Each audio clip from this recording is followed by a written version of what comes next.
സാധാരണ മലയാളികൾക്ക് സ്വന്തം വീട്ടിലല്ലാത്ത ബാക്കിയുള്ളവരെയൊക്കെ കുറ്റം പറയാനും അവന്റെ വീട്ടിലെ കാര്യങ്ങൾ അറിയാനും ഒരു പ്രത്യേക ശുഷ്കാന്തിയാണ്. നിങ്ങൾ ശ്രദ്ധിച്ചിട്ടുണ്ടോ? ശ്രദ്ധിച്ചില്ലെങ്കിൽ ഇനി ശ്രദ്ധിച്ചു നോക്കണം. ഒരുത്ത മുടിയൊക്കെ വളർത്തി വെളിയിലോട്ട് ഇറങ്ങി കഴിഞ്ഞാൽ അവൻ കഞ്ചാവ് അതങ്ങ് സ്റ്റാമ്പ് ചെയ്ത് കൊടുക്കും. ഒരു പെൺകുട്ടി രാത്രി ഒന്ന് വെളിയിൽ ഇറങ്ങി കഴിഞ്ഞാൽ അവൾ പോക്ക് കേസാണെന്ന് പറയും. അവന് 2 സപ്ലൈ ഉണ്ടെങ്കിൽ തീർന്ന അവന്റെ കാര്യം. അവൻ പഠിക്കാത്തവനാണ്, വലിയ കാര്യമൊന്നുമില്ല, വീട്ടുകാർക്ക് കാര്യമൊന്നുമില്ല എന്നൊക്കെ പറഞ്ഞ് അടിച്ചു വിടും. അങ്ങാണം ഒരു ജോലി കിട്ടിക്കഴിഞ്ഞാൽ പിന്നെ കണ്ണുകടിയും ബഹളമൊക്കെയാണ്. ഇങ്ങനെയുള്ള ടീമൊക്കെ നമ്മളെ ചുറ്റുപാട് വയ്ക്കുന്നുണ്ട്. അതിന് സാങ്കല്പിക കഥാപാത്രമൊന്നുമില്ല. നിങ്ങൾ ജസ്റ്റ് വെളിയിലിറങ്ങി ചിലരെയൊക്കെ കാണാതെ നിങ്ങൾക്ക് കാണുമ്പോൾ അങ്ങ് മനസ്സിലാവുകയും ചെയ്യും. ഇതിന് സ്ത്രീ പുരുഷ വ്യത്യാസമില്ല എന്നുള്ളതാണ് കോമഡി. സ്ത്രീകൾക്കിടയിലും പുരുഷന്മാർക്കിടയിലും ഇതുപോലുള്ള ക്യാരക്ടേഴ്സ് ഉണ്ട്. ഇതിന് ജാതി മത വ്യത്യാസവും ഇല്ല. എല്ലാ മതത്തിലും എല്ലാ ജാതിയിലും ഈ ടൈപ്പ് സാധനങ്ങളൊക്കെ ഉണ്ട്.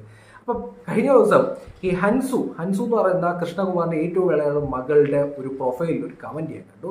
ഈ കമന്റ് ഇട്ടവനെ സോഷ്യൽ മീഡിയ എല്ലാം കൂടെ തിരികെ റോക്കറ്റ് കയറ്റി അങ്ങ് വിട്ടിട്ടുണ്ട്. ഇതുവരെ ഇറങ്ങി വന്നിട്ടില്ലെന്നാണ് ഞാൻ അറിഞ്ഞത്. എന്തായാലും പുള്ളിക്കാരൻ കയറി പോയിട്ടുണ്ട്, ഇതുവരെ തിരിച്ചു വന്നിട്ടില്ല.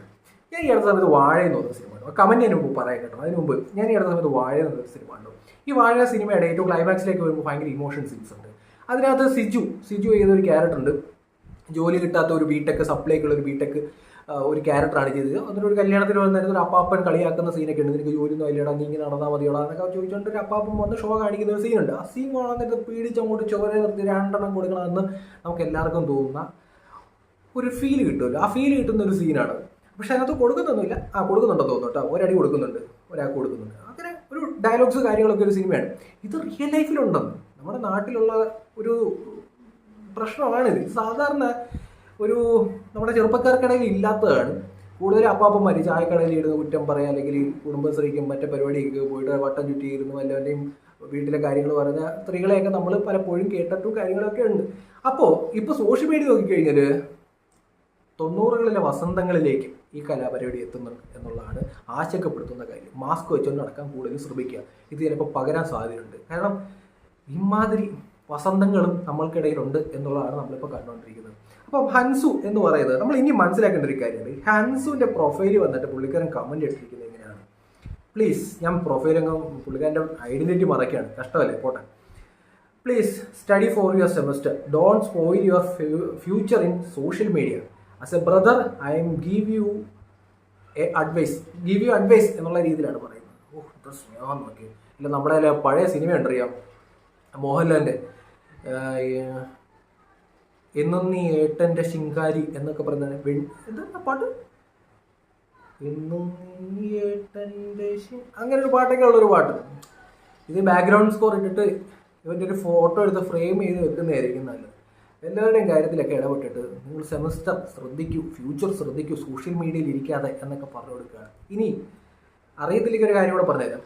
ഈ ഹൻസു എന്ന് പറയുന്ന പെൺകുട്ടി ഇവർ പഠിച്ചുകൊണ്ടിരിക്കുകയാണ്, ശരിയാണ്. ഫേസ്ബുക്കിൽ ഇൻസ്റ്റാഗ്രാമിൽ 1.3 മില്യൺ ഫോളോവേഴ്സ് ഉള്ള ഒരാളാണ്. ഇഷ്ടം പോലെ കൊളാബ് കിട്ടുന്നുണ്ട്, നല്ല രീതിയിൽ വരുമാനമുണ്ട്. യൂട്യൂബിൽ 7.5 ലക്ഷത്തോളം ഫോളോവേഴ്സ് ഉണ്ട്. ഇടുന്ന വീഡിയോയ്ക്കൊക്കെ കുറഞ്ഞ ഒരു 5 ലക്ഷത്തിന് വ്യൂവും കിട്ടുന്നുണ്ട്. അതായത് 18 വയസ്സുള്ള പെൺകുട്ടി സ്വന്തം കാലിൽ നിന്ന് നല്ല രീതിയിൽ റവന്യൂ ജനറേറ്റ് ചെയ്യുന്നുണ്ട്. എന്നിട്ട് മണ്ടന്മാരെ നിങ്ങളൊക്കെ മനസ്സിലാക്കുക. പോയി പഠിക്കൂ, സെമസ്റ്റർ പഠിക്കൂ, അതൊക്കെ അങ്ങ് പഠിച്ചോളൂ. 2 സപ്ലി വന്നാലും പിന്നെ എഴുതി എടുത്തോളൂ. ഈ 18 വയസ്സുള്ള പെൺകുട്ടി വീട്ടിൽ ഇരുന്ന് ഈ സോഷ്യൽ മീഡിയ വഴി അല്ലെങ്കിൽ യാത്ര ചെയ്തുകൊണ്ട് പ്രമോഷൻ വർക്ക് വഴിയൊക്കെ ഈ ഉപദേശിച്ചവൻ 20 കൊല്ലം പണിയെടുത്താൽ ഏതെങ്കിലും ഒരു കമ്പനി കയറി ജോലി ചെയ്ത് നമ്മുടെ നാട്ടിൽ പണിയെടുത്താലും കിട്ടാത്ത വരുമാനം ആ പെൺകുട്ടി സോഷ്യൽ മീഡിയ വഴി ഉണ്ടാക്കുന്നുണ്ട്. എല്ലാവരും ഈ വസന്തങ്ങളെ പോലെ സോഷ്യൽ മീഡിയ നോക്കി റീല് കണ്ടുകൊണ്ടിരിക്കുന്നവരല്ല, ഈ റീലിട്ട് പൈസ ഉണ്ടാക്കുന്ന ആൾക്കാരും ഉണ്ടെന്ന് മനസ്സിലാക്കണം പ്ലീസ്. പിന്നെ ഇതുപോലെ ഉപദേശങ്ങളൊക്കെ കാണാൻ നേരത്താണ് കോമഡി എന്നൊക്കെ പറയുന്നത്. എല്ലാവരെയൊക്കെ ഉപദേശിക്കാൻ എന്താ ശുഷ്കാന്തിയാണെന്ന് ആലോചിച്ച് നോക്കി. പഴയ ഇത് ചിലപ്പോൾ ഇനിയും ട്രൈ ചെയ്തതാണെന്ന് അറിയത്തില്ല. ഈ അല്ലു അർജുൻ്റെ പഴയ സിനിമകളൊക്കെ നിങ്ങൾ കേട്ടിട്ടുണ്ട്, ഹാപ്പി, ബണ്ണി. ആ കാലഘട്ടങ്ങളിലെ ലൈനാണ് പുള്ളിക്കാരൻ ഇപ്പോൾ എടുത്തിരിക്കുന്നത്. എന്തായാലും പഴയ ദിലീപ് കോമഡി എന്നൊക്കെ പറയുന്ന പോലെ ഇപ്പം അത് കാണുമ്പോൾ ഉണ്ടല്ലോ, ഇപ്പോൾ സിനിമയിലൊക്കെ കാണാറുണ്ട്, കൈ കഥകിൻ്റെ ഇടയ്ക്ക് വെച്ചിട്ട് ഇതൊക്കെ കാണിക്കുന്ന മറ്റേ പരിപാടി. അതുപോലെ തന്നെയാണ് ഞാൻ തോന്നുന്നത് ഇതുപോലൊക്കെ കമൻറ്റ് ഇടാൻ നേരത്ത്. എന്തായാലും സോഷ്യൽ മീഡിയയിൽ ഏട്ടന്മാർ ഇതുപോലെ കമൻറ്റൊക്കെ ഇട്ട് നടക്കുകയാണ്. എന്തായാലും കമൻറ്റ് കൊള്ളാം. ആ പെങ്കൊച്ച് നല്ല രീതിയിൽ വരുമാനം ഉണ്ടാക്കുന്നുണ്ട്. ഏട്ടായി കമൻറ്റ് ഇട്ടുകൊണ്ടിരിക്കുകയാണ്. അതായിട്ട് പേജ് കാണുന്നത് ഫോളോ ചെയ്യുക.